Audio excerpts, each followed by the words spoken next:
It may seem unusual, but outside of Washington, D.C., Indianapolis is home to more war memorials than any other city in America.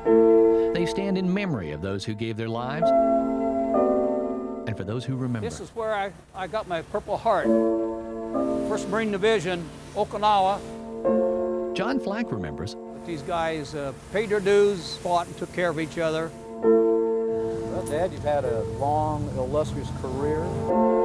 Lying about his age when he was 16 to serve during World War II. It was issued to me in 1944. And he remembers answering his country's call during Korea. And then the Army was over here, but they only had about 3,000 guys. He's a member of the Frozen Chosen. It was a Chosin Reservoir. And it was frozen over. A fierce battle memorialized in the World War Museum. In fact, his United States Marine Corps uniform is still on display there. We were the band of brothers. After serving 8 years in 2 wars, Flack returned to Indianapolis to serve 35 years at IPD, where he is the most decorated officer in history. But it's what he did in his off time and now retirement that gives us a full illustration of his life. Every part of the Marine Corps is in a painting. Now, armed with a paintbrush, he fights to bring those memories back to life. Memories as simple as a cold cup of Java coming off the front, or more intimate remembrances of life and death. It's very moving. Most of the pictures and sketches he did were from actual situations. Chinese are all around them. People he had served with in both campaigns. The wind is so tough and it's so cold. He paints from memory. So what happens if the man who remembers so much starts to forget?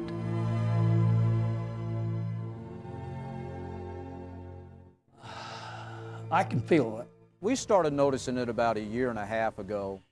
But a decline in his speech and his memory a little bit. So anyhow, he went back to the doctor and they said, John, yeah, you've got Alzheimer's. It's in the very early stages. The thing I worried about was not me.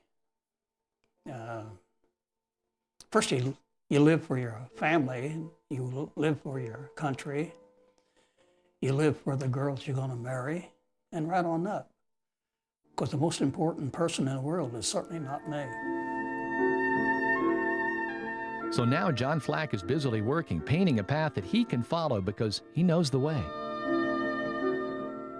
It's starting to progress a bit more, and I think the paintings help him remember. These are treasures. All of us are going to come and go, but these treasures are going to stay here. On display at the World War Memorial in Indianapolis, at least 2 other Marine Corps museums and a couple of U.S. battleships as well. But the way he sees it, it's the least he could do for those holding the high ground. For those who didn't make it back, but they're still waiting for us, they're holding the highland.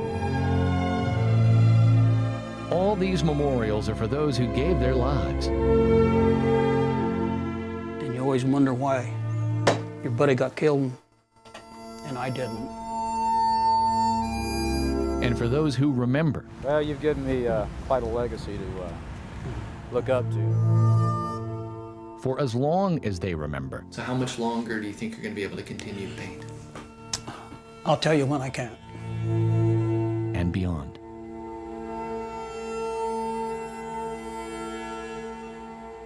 Kevin Rader, Channel 13, Eyewitness News.